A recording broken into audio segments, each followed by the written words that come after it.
Bismillahirrahmanirrahim. Assalamualaikum warahmatullahi wabarakatuh. Baik, pada kesempatan ini kita akan membahas lanjutan daripada jejak-jejak Satarya di Kesultanan Buton, di negeri Buton.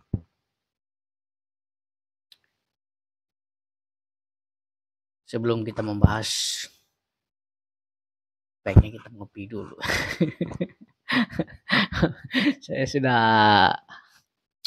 Kita ngopi dulu ya.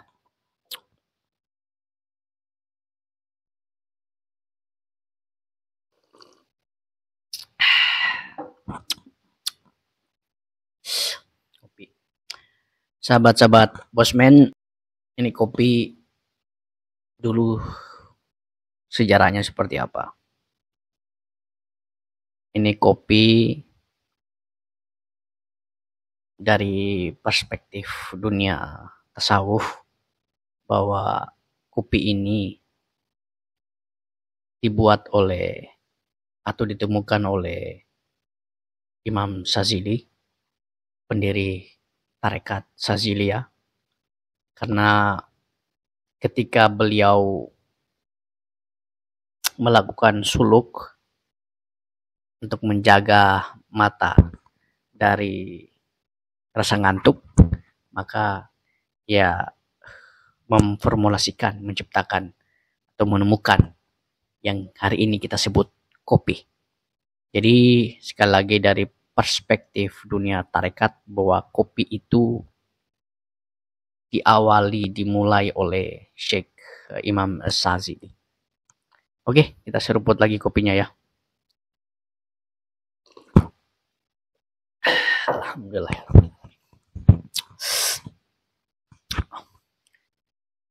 Baik.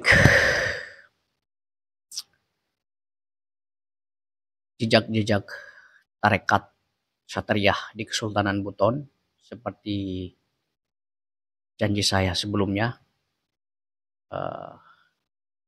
saya akan kemudian menyampaikan jejak-jejak yang bisa kita temukan lagi sampai hari ini. Pada video sebelumnya saya menjelaskan persoalan tarekat Satariyah itu kaitannya martabat 7 di Kesultanan Buton yang kemudian menjadi daulah falsafah, daulah kesultanan. Itu bisa kita lihat dari sanad guru-gurunya dan kemudian ajarannya. Bagi teman-teman yang penasaran untuk dua hal ini, nanti silakan nonton video sebelumnya. Kemudian jejak Satariyah yang bisa kita temukan sampai hari ini, yaitu ratib itu sendiri. Kalau di Buton kita sebut itu dengan istilah ratibuh, namun sejatinya itu adalah ratib. Dan ratib itu sendiri sejauh ini yang saya temukan itu dari Aceh mulanya, kemudian yang merupakan racikan daripada tarekat Satariyah dan tarekat Samadiyah. Tarekat Samadiyah ini semacam tarekat yang kemudian di Aceh menjadi ajaran lokal, ajaran adat istiadat budaya, sama dengan di Buton ini, yang kemudian itu diracik antara ritual adat dengan tasawuf itu digabungkan. Lahirlah apa yang di Buton juga disebut ratib. Tapi di Buton disebut ratibu, karena memang sejatinya di Buton itu huruf, tidak ada huruf mati, selalunya hurufnya huruf-huruf hidup. Yang memang karena orang-orang tua dulu barangkali seperti itu ya pemahamannya. Kalau misalnya bilang Arif, pasti Ari. Nenek saya itu panggilnya Ari misalnya. atau Muhammad Maha Guru Muhammad Sallallahu Alaihi Wasallam, panggilan mereka Muhammadi. Jadi selalu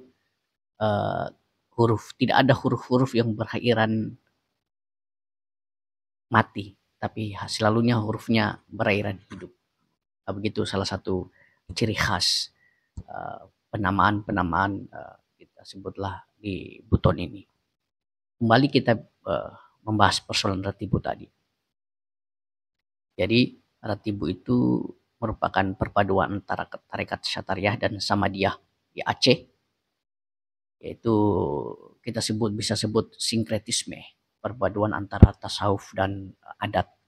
Dan kemudian di Buton melalui jalur-jalur guru-guru yang kemudian datang di Kebuton itu sendiri, seperti yang kita ketahui bahwa di acara-acara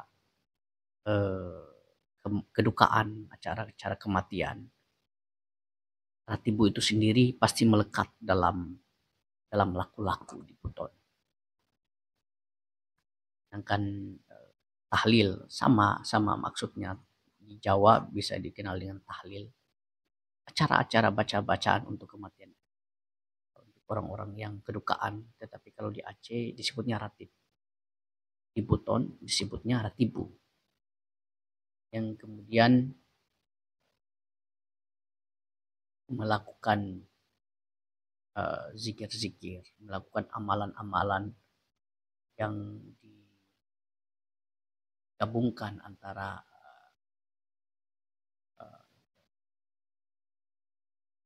adat istiadat di Buton dengan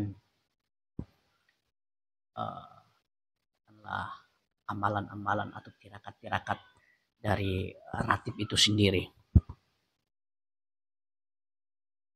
Apa yang kemudian membuat saya yakin bahwa ratib itu dari tarekat Syatariah? Sejujurnya di awal-awal saya juga belum menyadari persoalan yang demikian. Karena saya sendiri tidak pernah mengikuti ratib pada saat acara-acara meninggal itu. 3 hari, 7 hari, 40 hari, 100 hari. Saya juga tidak pernah mengikuti. Nanti setelah acara Iharwa Ano Iwawa Banu Ano Wawang Karawu, yang merupakan acara ritual adat tahunan masyarakat Sampulawa. Di situ untuk pertama kalinya saya menyadari persoalan ratib ini. Saya bersama orang-orang tua saat itu hanya mengikut orang tua yang mereka melakukan ratib. Dan saya menyadari, wah, kalau ratib ini yang model seperti ini, maka ini merupakan ajaran dari Sataria.